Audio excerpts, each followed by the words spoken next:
Ei, Valério, tudo bem? Bom dia, Mauro. Bom dia a todos que acompanham o Fórum Café. Foi bom de feriado? Não, passei mal. Eu comi comida estragada e tive uma- um mal-estar, um Ah, que pouco de chato, hein? febre durante 2, 3 dias. Eu e a os dois comemos alguma coisa do mar que não estava bem. Tivemos Uhum. vômitos, tivemos desarranjo intestinal, enfim. Não passamos muito bem. Mas o Palmeiras ontem venceu o São Paulo muito bem, com 2-0. O gol do Gabriel Menino, do Hendrick. Foi um jogo. Eu não assisti.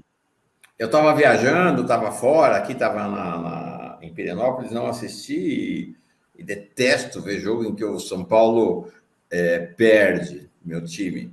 Então, vocês têm ideia de quantos jogos eu vejo? Eu vejo muito pouco futebol, né? Porque só vejo quando o São Paulo ganha, então eu vejo quase nada de futebol. Mas o que eu li nos comentários é que o São Paulo aparentemente jogou até melhor que o Palmeiras e tal, e fracassou, enfim, sei lá.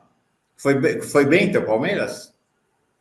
Não, o Palmeiras foi bem. O São Paulo teve domínio de bola, digamos, né? O Palmeiras reconheceu que estava jogando no Morumbi lotado e o São Paulo teve domínio de bola, jogou uma bola no travessão, mas o gol inicial do Gabriel Menino foi essencial para estabelecer, digamos, a relação de forças. E a partir daí o Palmeiras se fechou e tentou aproveitar as oportunidades no contra-ataque. Finalmente conseguiu, no segundo tempo, um gol do jovem Hendrick, esse talento que surgiu da base do Um Palmeiras, fenômeno, né? muito, muito jovem, né? 16 anos. Esse aí, sei não, hein? Ele vai embora do Palmeiras, não? Ele vai para o Real Madrid, ele já foi negociado, sim. Tá. É, Bom, aí para é encerrar o mercado nosso capítulo mundial, né? futebol, eu assisti um resumo da final da Liga dos Campeões da UEFA, Champions League.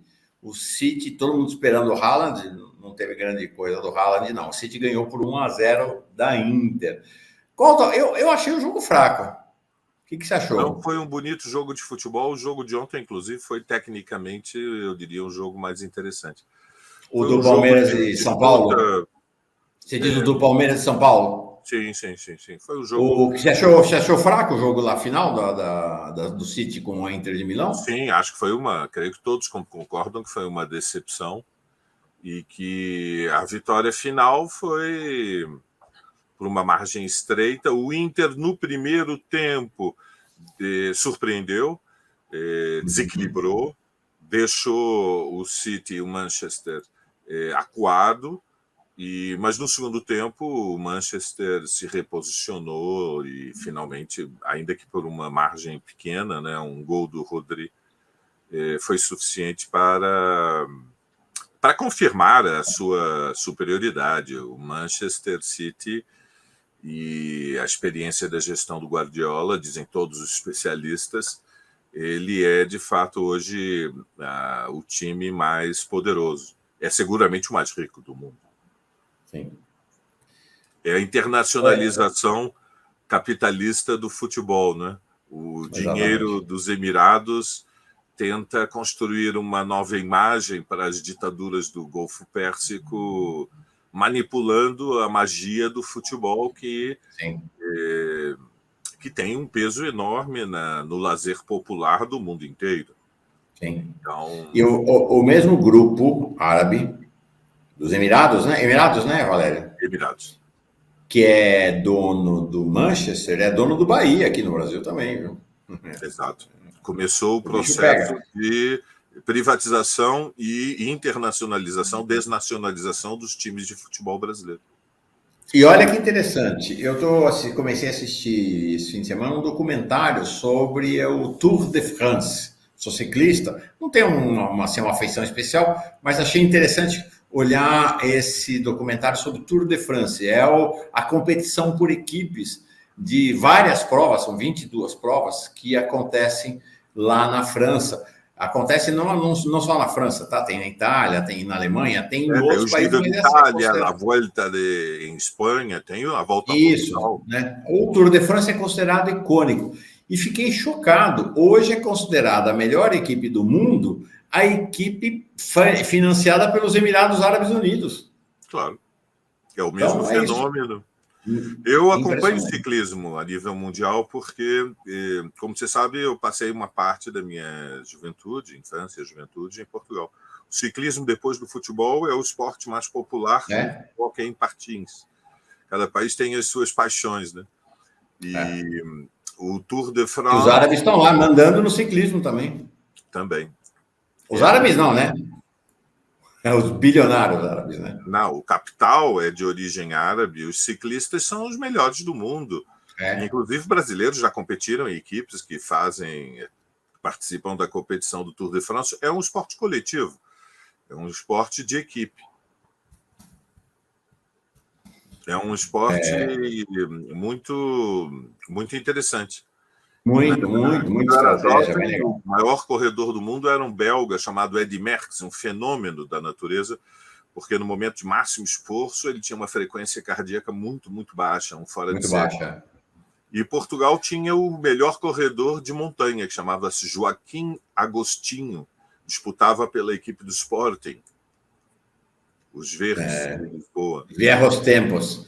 Bom, por falar em estratégia, vamos falar de estratégia. Eu vou te falar que eu fiquei meio chocado, Valéria. Essas coisas, tem algumas coisas aí nessa articulação política do governo Lula que me deixam espantados. Então, está aparentemente para cair a ministra do Turismo, Daniela do Vaguinho. Estou dizendo mais uma vez, gente, não sou eu, é ela que se apresentava assim, né, como propriedade do seu marido. Ela mudou o nome, porque foi para um governo, né, com um perfil feminista, virou Daniela Carneiro, mas o nome dela mesmo é Daniela do Vaguinho. É tudo muito chocante nessa história, porque ela entrou em tese, em teoria, na cota da União Brasil. Aí a União Brasil está dizendo, ela não nos representa, nós queremos trocar. Aí ela aparentemente será substituída. Aí a história é toda muito esquisita, Valério.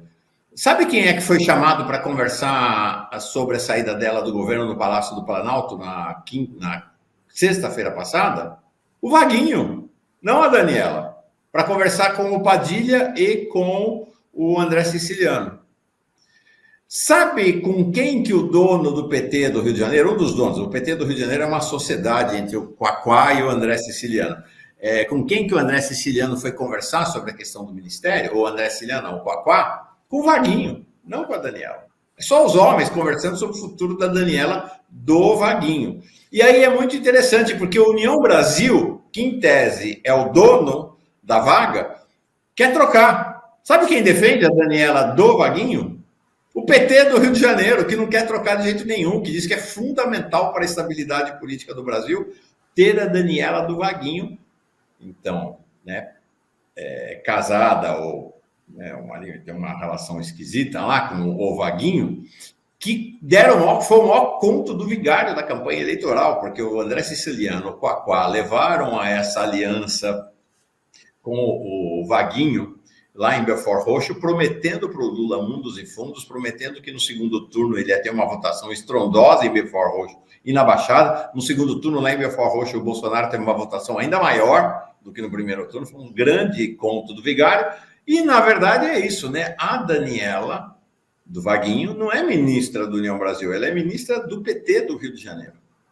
Assim como os outros ministros do União Brasil nem são representantes do União Brasil, né? Representante do Alcolumbre, com o negócio do Rui Costa, um negócio muito esquisito. Tem coisas estranhas nessa articulação política do governo, Valéria.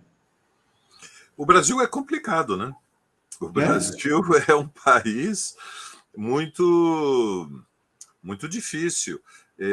De fato, este episódio que envolve negociações que são a expressão da crise de representação política do regime da nova república, para dizermos as coisas como elas são, é da natureza do regime. O episódio em si é pitoresco. Como você nos lembra, ele remete a uma cidade da Baixada Fluminense, Belford Roxo, onde existe uma liderança chamada Vaguinho, que tem peso na Baixada, onde existe uma enorme concentração populacional. Quando nós falamos do Rio de Janeiro, falamos da Baixada Fluminense, nós falamos de uma região metropolitana com milhões e milhões de pessoas. E o Vaguinho, ele, pelo União Brasil, não tem peso, não tem representação, não inspira confiança na bancada dos deputados federais do União Brasil dentro da Câmara dos Deputados. Então, você tem União Brasil, que, lembrando para aqueles que nos acompanham, surgiu de uma unificação do PFL, que tinha se transformado em democratas, mas que originalmente era uma das frações do PDS ou Arena, partido da ditadura. Ou seja, é outra peculiaridade brasileira: os partidos, quando mergulham em decadência, eles mudam de nome para tentar enganar os eleitores, dizendo já não somos os mesmos. Mas este Arena, PDS, PFL, Democratas, esses mudaram de nome 4 vezes, se unificou com o partido que elegeu o Bolsonaro em 2018, Partido Social Liberal, PSL, que continua sendo presidido por um personagem que vem de Pernambuco chamado Luciano Bivar. Constituíram a União Brasil para terem um número maior de deputados e não reconhecem a representação deles no Senado, que é dirigida pelo Alcolumbre, não reconhece a representação do mesmo partido dentro da Câmara dos Deputados, como se fossem 2 partidos diferentes, né? O partido do Elmar e o partido do Alcolumbre. O partido do Elmar Nascimento, que é, por sua vez, deputado da Bahia e arqui-inimigo do Rui Costa na Bahia, e o partido do Alcolumbre, que vem do Amapá e que já foi presidente do Senado. Então, todo o episódio é de uma tristeza ridícula, ou seja, é aquilo que nós podemos dizer patético.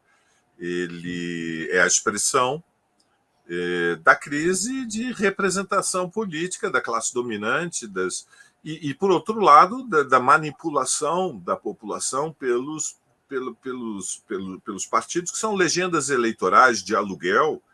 Mesmo os grandes, você vê, são legendas eleitorais que alugam o seu número no limite, porque os nomes pouco significam, o número é que permanece o mesmo, alugam os seus números para representantes locais que, por sua vez, ao controlar o Estado, constroem currais eleitorais em função da clientela, em função do domínio que exercem sobre uma população, um povo dramaticamente pobre, dramaticamente pouco instruído e que é manipulado de forma cruel, implacável, pelos poderes, pelo poder dos ricos, dos realmente muito ricos, que utilizam estes partidos para terem votos nos parlamentos. Então, tudo é de uma tristeza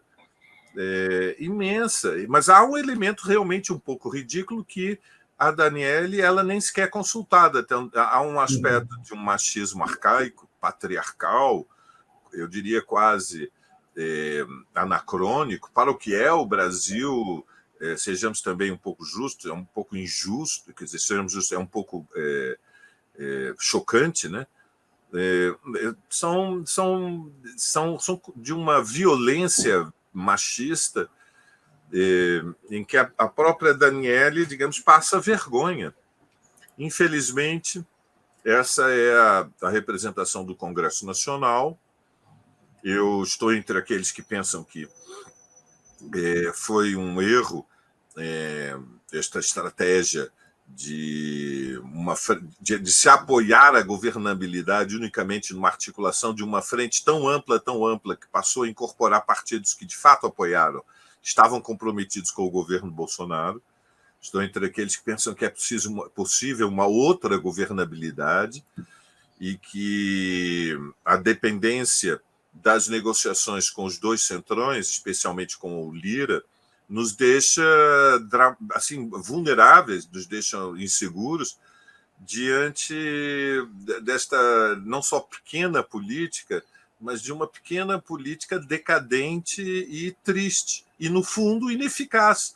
O Vaguinho não deu os votos e o acordo com a União Brasil não garantiu tampouco sustentação na Câmara dos Representantes. Isto não só é uma vergonha, como é ineficiente. Não funciona, é disfuncional. Agora, vamos sair do Rio para São Paulo. No Rio você está examinando, claro, sempre como protagonista, mas como um analista com um certo distanciamento. Eu queria trazer para São Paulo em que você também é protagonista, mas aí com uma proximidade maior.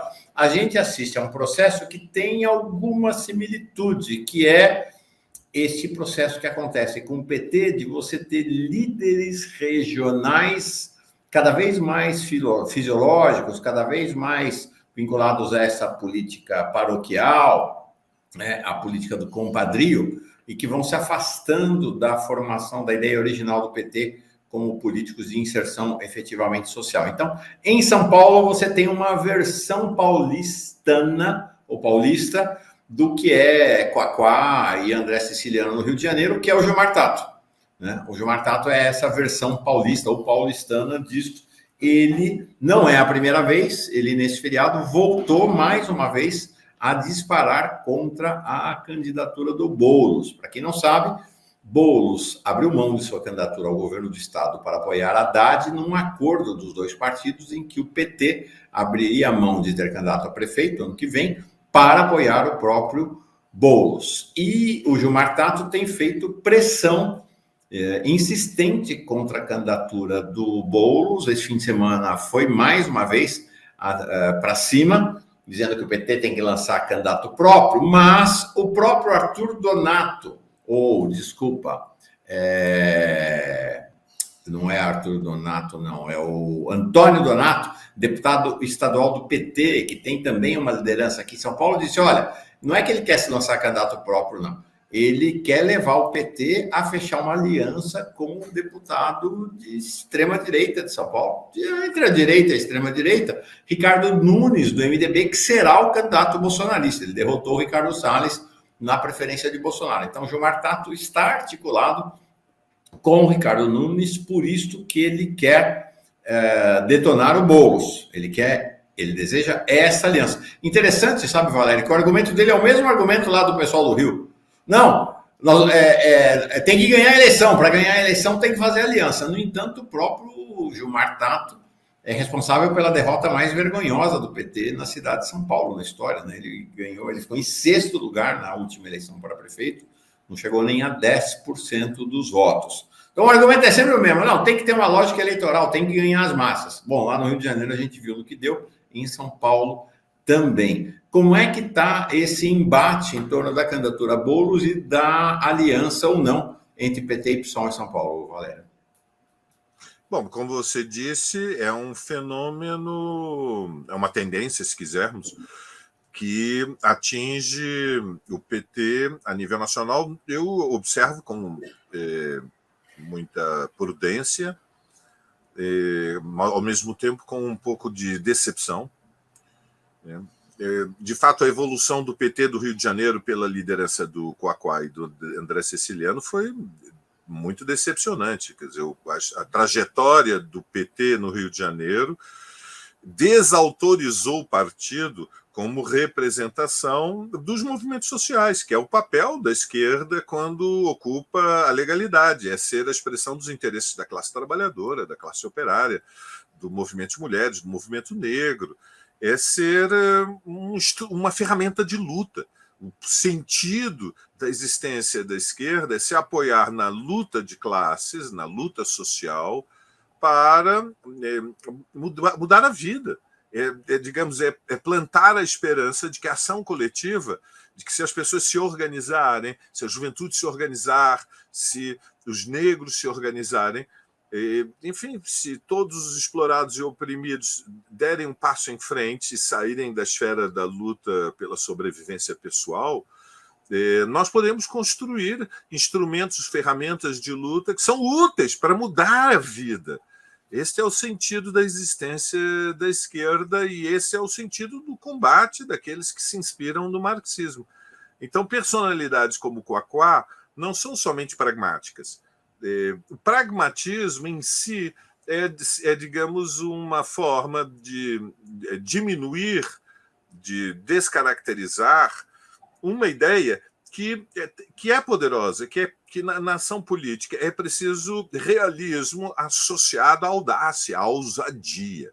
Mas é preciso realismo, ou seja, que a esquerda não pode ser somente uma corrente de ideias que faz propaganda de propostas, mas não tem capacidade, força social de choque de efetivamente transformar a sociedade. Isto foi, eu creio, degenerado por cálculos oportunistas de lideranças que constroem, tecnicamente o nome são camarilhas, ou seja, grupos de pessoas que não têm mais lealdade a ideias, mas lealdade uns aos outros para a construção de carreiras pessoais. O que é digamos, a premissa fundamental da política burguesa, ou seja, os representantes da classe dominante, quando vão para a política, eles estão fazendo carreiras pessoais. São carreiras pessoais como são as carreiras de jogadores de futebol, dos cantores populares, como são dos executivos, né, os CEOs, os executivos, os administradores das empresas. Mas o campo da política, quando ele chega a esse terreno do individualismo que exacerba o eleitoralismo à máxima potência, é de uma decadência, de novo, é patético, é triste, é ridículo. Em São Paulo, os Tato conseguiram, na Câmara Municipal, dividir o PT e aprovar, em primeira votação, Mauro, a revisão do plano diretor, respondendo a uma demanda que foi feita 48 horas antes, nas vésperas da votação, pelas maiores construtoras da cidade, ou seja, eles responderam ao chamado dos grupos capitalistas mais interessados em que a revisão do plano diretor autorizasse a construção de prédios ainda mais altos, favorecendo os interesses das grandes construtoras que apostam naquilo que tecnicamente é definido como a gentrificação dos bairros em função da expansão, fundamentalmente, do metrô diante enfim, da tragédia que é a mobilidade urbana, ou seja, a movimentação das pessoas em São Paulo quando não tem metrô. E os Tato é importante o que o Arcari está dizendo. O Tato é um clã em São Paulo político, né? Então tem o Gilmar Tato, tem o Nilton Tato, que é uma postura um pouco diferenciada dentro desse clã, mas tem dois vereadores, Arcelino Tato e Jair Tato, que funcionam mais ou menos nessa mesma lógica de André Siciliano e de Quaquá, no Rio de Janeiro. Exatamente, é um clã. Você vê que a tendência também é uma herança do arcaísmo e do atraso da representação política no Brasil, ou seja, você vai construindo carreiras políticas e depois vai transferindo o prestígio, a autoridade para as esposas, para as mulheres, né? A Daniela é a Daniela do Vaguinho. O Vaguinho é o prefeito de Belford Roxo.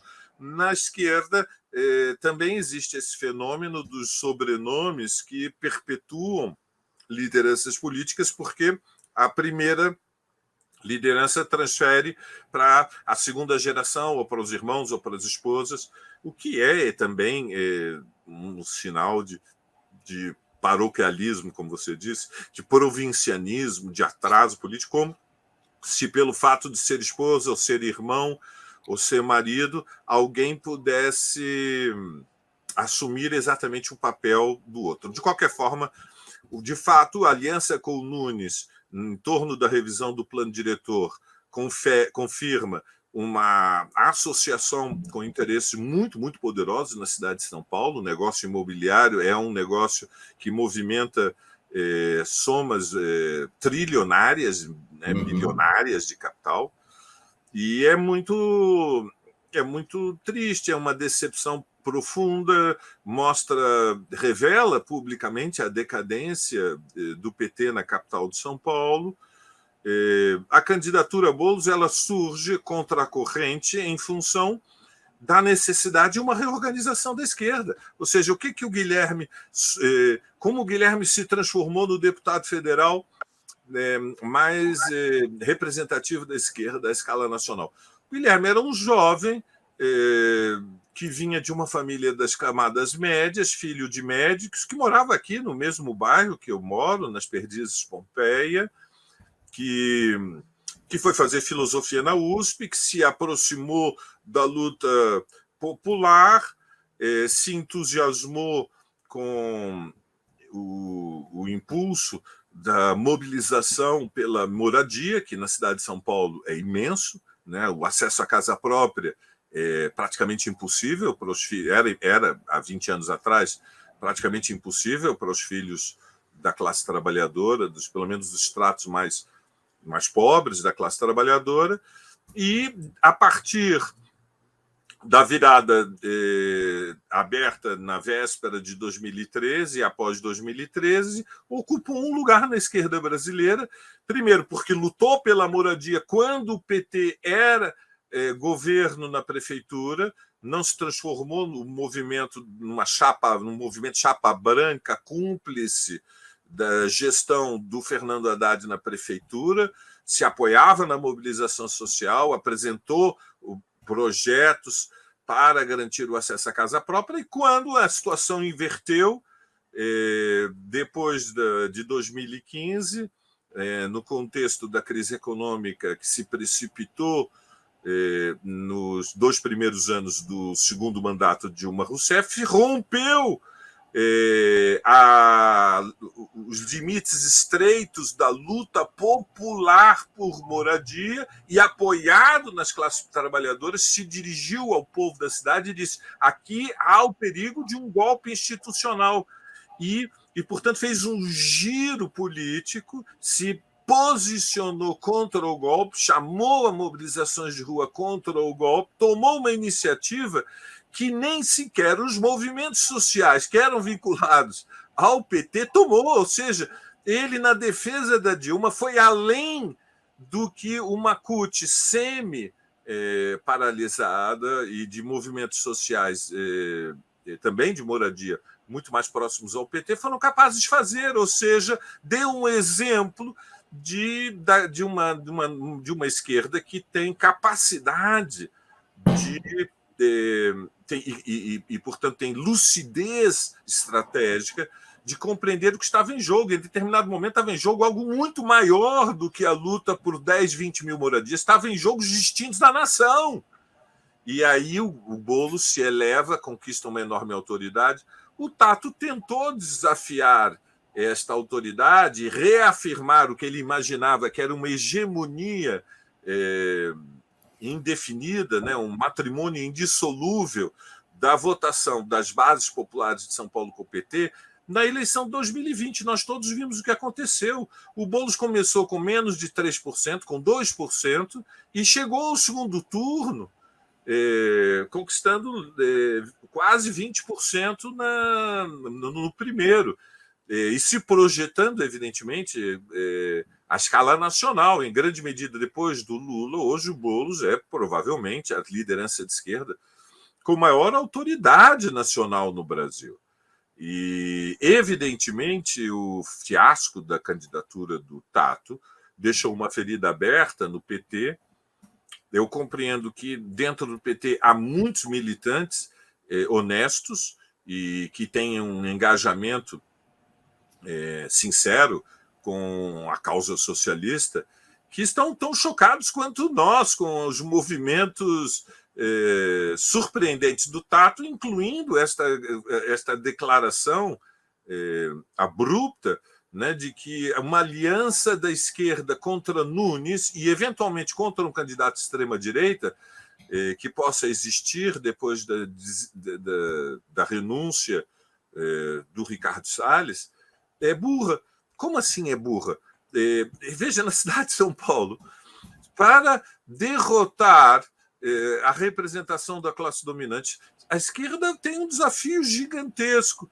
E a mim me surpreende que, depois que o PSOL renunciou a ter uma candidatura própria à presidência em função da centralidade, ou seja, do desafio gigantesco que era derrotar Bolsonaro no primeiro turno das eleições de 2022, um ano antes da eleição para a Prefeitura de São Paulo, a fração vinculada ao Stato já declara, por antecipação, que o Boulos não pode vencer as eleições de 2024 e que o PT tem que construir uma aliança com o Nunes, que é uma candidatura que utiliza a legenda eleitoral do MDB, mas nós estamos falando de um representante político muito próximo da extrema-direita.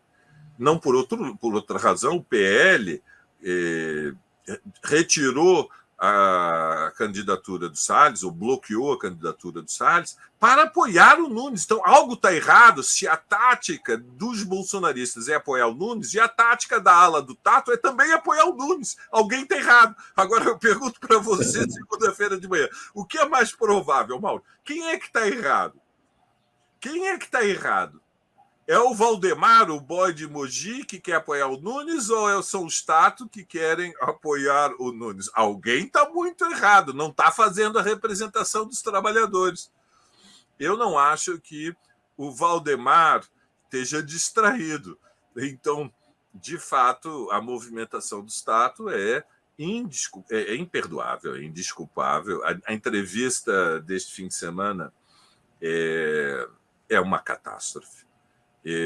Ainda não falei com o Boulos e o Guilherme para não atrapalhar o fim de semana, e como você sabe, ele é um corintiano muito entusiasmado, está nesse momento muito preocupado, né, porque o Corinthians está ali muito próximo da zona de rebaixamento do Campeonato Brasileiro, então eu não queria atrapalhar o fim de semana, mas a verdade é que, se eventualmente a orientação do Stato for confirmada em São Paulo, e o Stato tem muito peso na capital de São Paulo, ele demonstrou isso, né? Você lembra que o próprio Padilha era pré-candidato à prefeitura em 2020 e levou a rasteira do Stato, e o Stato, numa votação interna, demonstraram que tem o controle, tem a maior influência sobre os diretórios zonais da capital. E recentemente fizeram uma plenária na quadra dos bancários, dos militantes que fazem parte da direção de todos os mais de 30 diretórios zonais da capital. Então, se confirmada a hegemonia do Stato, haverá uma luta política para defender a Frente Única de Esquerda contra Nunes na Prefeitura de São Paulo no próximo ano. E, eventualmente, se o PT decidir apoiar Nunes, ele vai ter um destino triste, porque o que aconteceu com o Cuacuá no Rio de Janeiro, e a história deixa lições, né? Gramsci dizia: a história ensina, mas tem poucos estudantes, é uma frase divertida, atribuída a Antônio Gramsci. Você lembra que enfim, o PT do Rio de Janeiro perdeu o lugar que ocupou durante muito tempo para o PSOL em função dos apoios que passaram desde apoio a Garotinho, apoio a Eduardo Paes, enfim, as alianças mais esdrúxulas foram feitas pelo PT do Rio de Janeiro, um estado onde, dos últimos 6 governadores, 5 finalmente terminaram presos, e desta vez não injustamente, mas de fato porque tinham tido relações imperdoáveis, indesculpáveis e finalmente investigadas e criminalizadas. Essa foto aqui é em tudo chocante, né, Valério? Do Quaquá como o ministro da Saúde do genocídio, né? É realmente muito, muito chocante essa foto do Quaquá com o Pazuello, né? E essa coisa em São Paulo é mais ou menos a mesma trajetória, né? Porque você pega o Nunes, que hoje faz uma política de morte dos moradores de rua, um negócio realmente impressionante, que é o que você falou, é hoje o candidato do Bolsonaro, venceu o Salles. E aí tem uma questão de estratégia também, né? De pensar, não é só estratégia, é uma questão de pensar política, uma questão chave na política, Valério, se eu não estou enganado, se me lembro das lições, é que você precisa definir o seu campo e ao definir seu campo, você define quem são os seus adversários. Onde é que está, né? Definir quem é seu adversário é fundamental. Na hora que você faz aliança com o Pazuello, na hora que você faz aliança com o Nunes, quem é seu adversário, afinal? É aquela ideia, né? A frente é até tão ampla que a gente já não sabe contra quem vamos lutar. Tinha aquela canção no nosso tempo da Uni, né?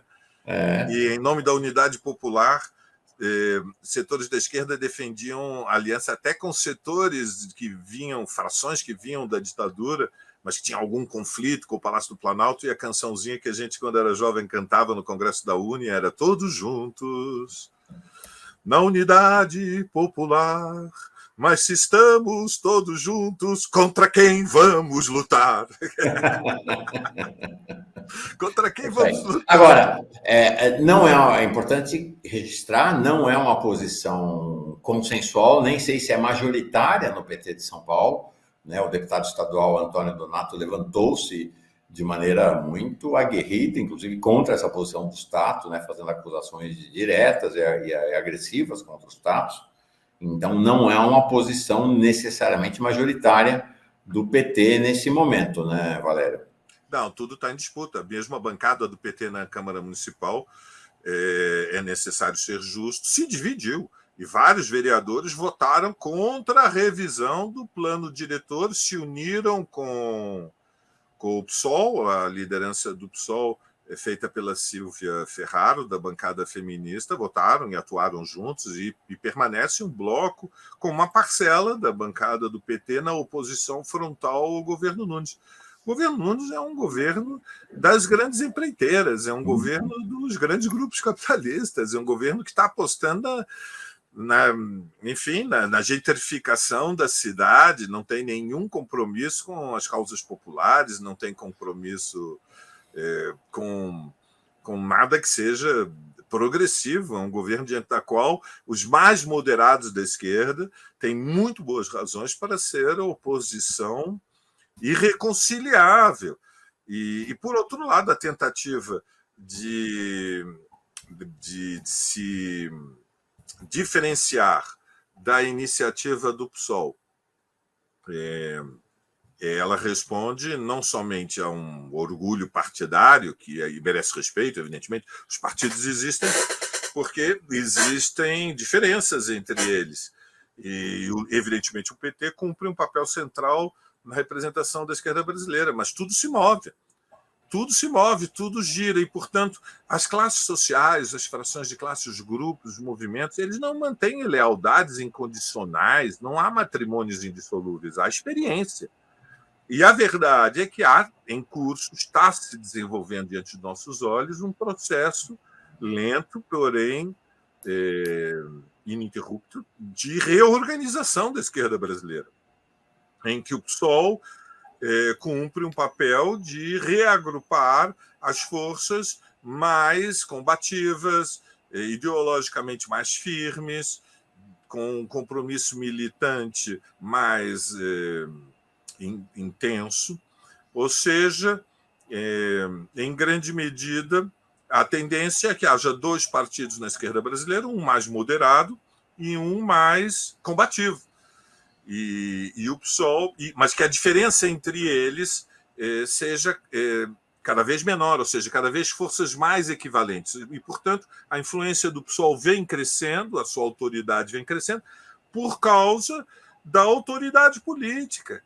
Evidentemente, essa autoridade política se constrói num caminho de lutas em que o PSOL tem imensos desafios e também tem rupturas. Né? O Freixo rompeu com o PSOL no Rio de Janeiro, em determinado momento, com cálculos eleitorais pessoais, que finalmente se revelaram errados, como nós tínhamos lealmente alertado o Freixo. Mas, no fundamental, o que nós vemos é uma dinâmica de reafirmação do PSOL, que é a expressão de uma linha, de uma orientação política que vem sendo construída desde as jornadas de junho de 2013, passando pela resistência ao golpe, passando pela oposição ao Michel Temer. Lembremos que o PSOL encabeçou a campanha fora Temer, quando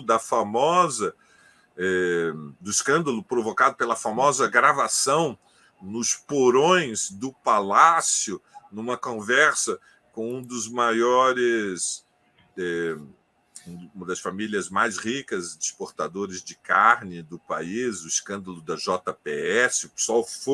O partido tomou a iniciativa de dizer Temer não tem legitimidade, assumiu em função de um golpe institucional, é necessário antecipação de eleições presidenciais, fora Temer. Construiu uma autoridade que culminou no gesto de retirar uma candidatura própria em São Paulo para apoiar Haddad e de retirar uma candidatura própria à presidência para apoiar o Lula desde o primeiro turno. Então, esta lealdade, esta lucidez, esta determinação, compromisso militante e, ao mesmo tempo, equilíbrio, realismo político, sem cair nos vícios do pragmatismo, conquistou uma autoridade que ampliou a audiência e permitiu a eleição da maior bancada.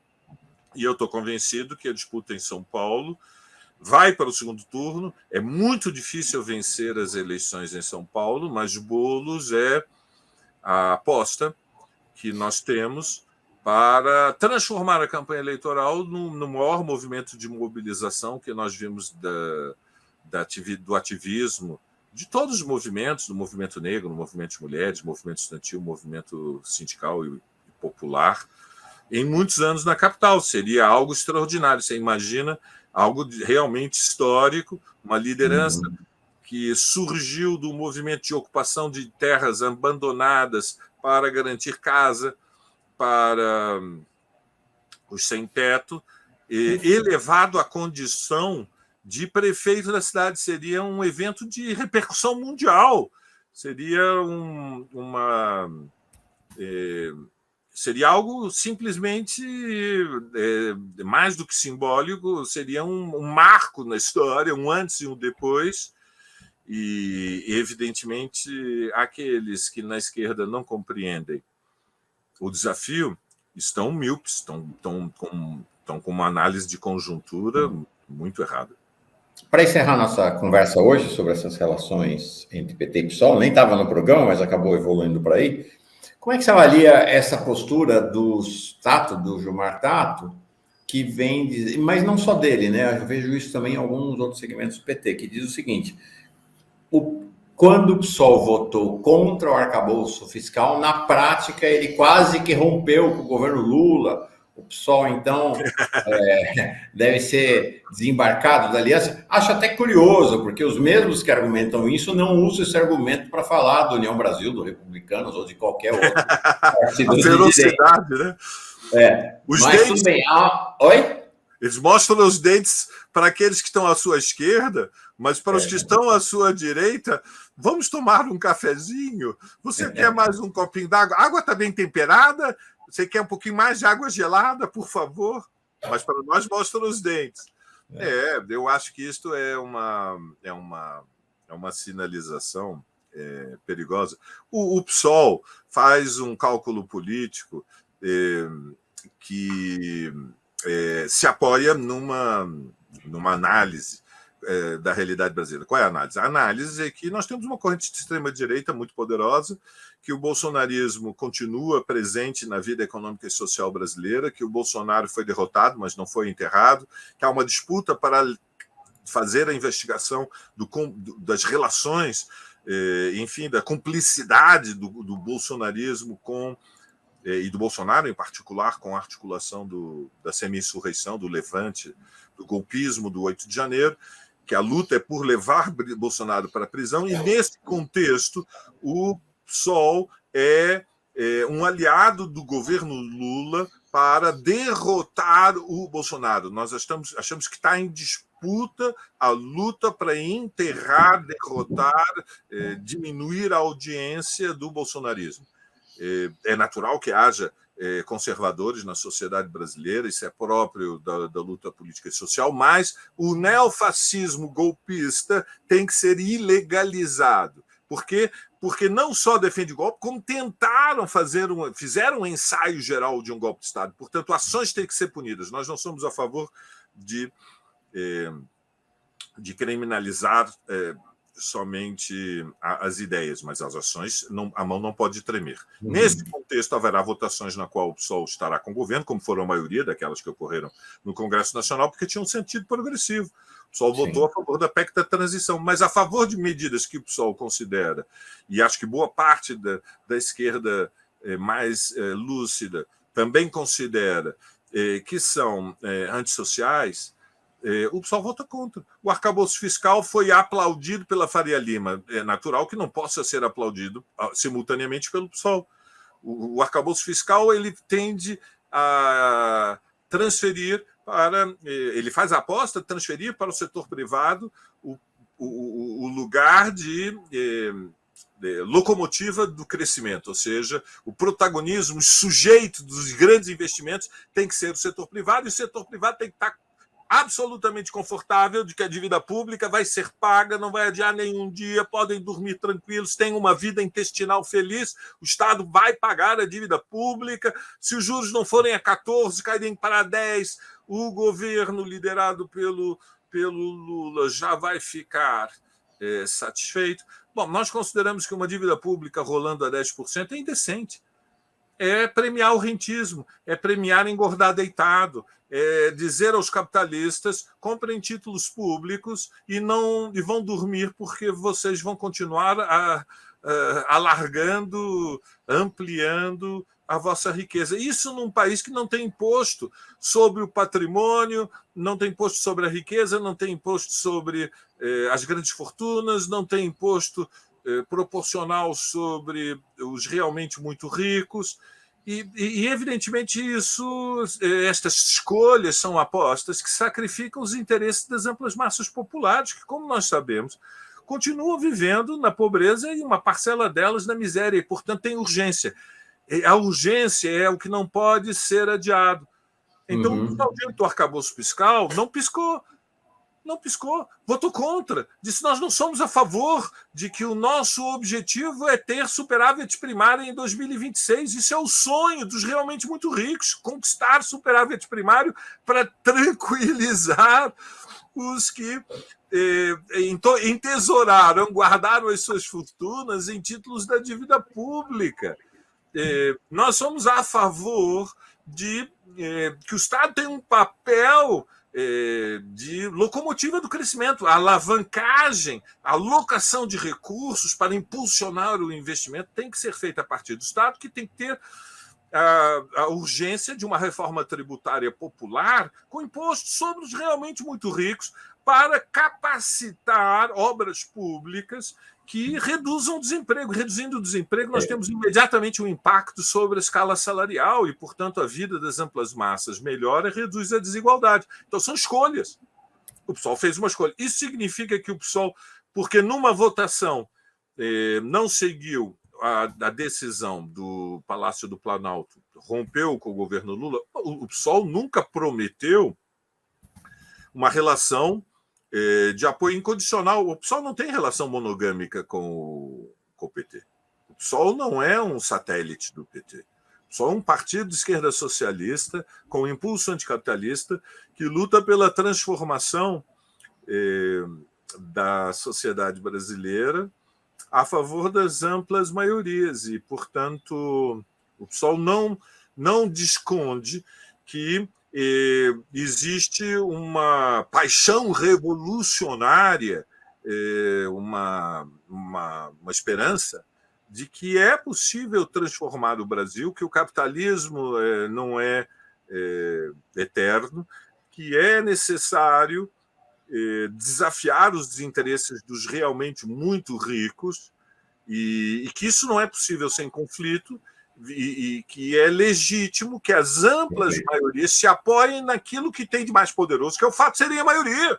Ser maioria é muito importante, a maioria social. São os que querem reforma agrária, são os que querem elevação do salário mínimo, são os que querem o pleno emprego, são os que querem o SUS poderoso, que querem acabar com o apartheid na educação e da saúde privada, são os que querem uma reintegração com a América Latina, são aqueles que acreditam que há que defender a floresta, custe o que custar, e que são legítimas as reivindicações dos povos originários, indígenas e quilombolas.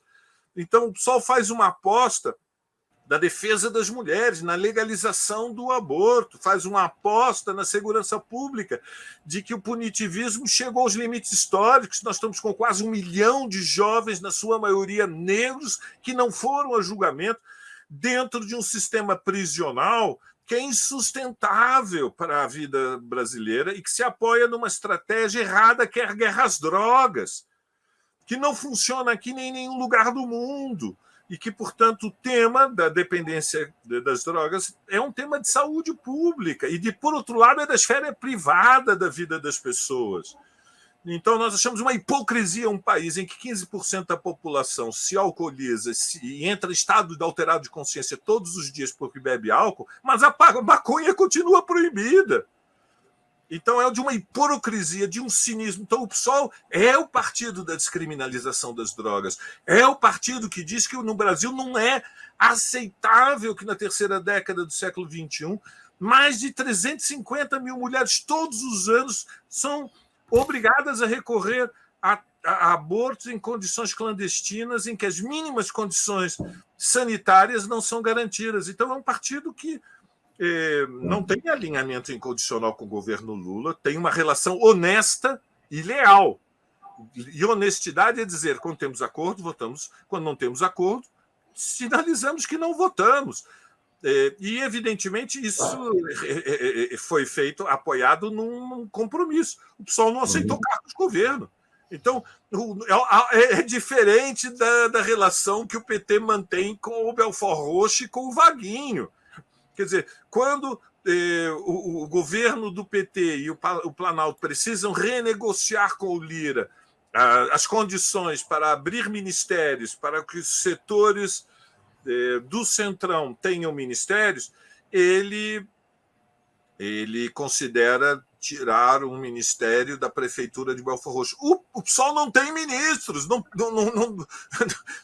há nada. Nós não pedimos cargos, nós já dissemos, queremos as mãos limpas, portanto, não vamos participar do governo. O nosso lugar não é esse no executivo, nosso lugar é nos movimentos sociais, porque nós não concordamos com a natureza da frente ampla do governo. E disciplina de governo é mais elevado que disciplina de partido, e, portanto, de forma honesta, clara, dissemos, mesmo que convidados, não aceitaremos. E teríamos sido convidados. É evidente que a direção do PT sabia que a posição majoritária no PSOL, sempre há polêmicas, havia controvérsias, mas a posição majoritária no PSOL era não participar, não indicar cargos para o governo. Isso agora está demonstrado que era uma tática justa. Perfeito. Valério Arcari, segunda-feira que vem tem mais. Será que com outra vitória do Palmeiras vamos ter que engolir essa alegria? Mas a semana que vem não tem Campeonato Brasileiro no fim de semana. A seleção joga no sábado. Então pronto. Só daqui a 15 dias. Mas, obrigado, Valério. Boa semana para você. Certa. Vamos torcer para ver se a seleção brasileira se reorganiza e, enfim, encontram finalmente um técnico. Mas, sobretudo, vamos torcer para que o mundo evolua um pouco melhor na próxima semana, né? Vamos. Que seja uma semana com uma segunda para pelo menos algumas celebrações para nós, para além dos esportes. Abração, Valério. Boa semana para ti. Tchau, Mauro.